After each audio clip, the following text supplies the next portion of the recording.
Hello everyone.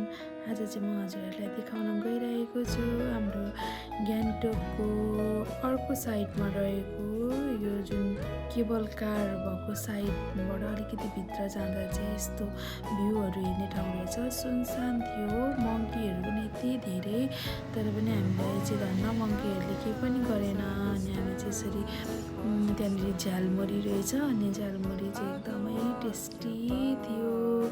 अनि त्यही हेरिवरी चाहिँ हामी चाहिँ फर्किने क्रममा पनि हामीले अलिअलि फोटो भिडियोहरू क्लिक गर्दै फर्क्यौँ। साथीहरू हेर्नु न, यस्तो बेलुका भएको थियो अनि मङ्कीहरू पनि यताउता डुलेका थिए।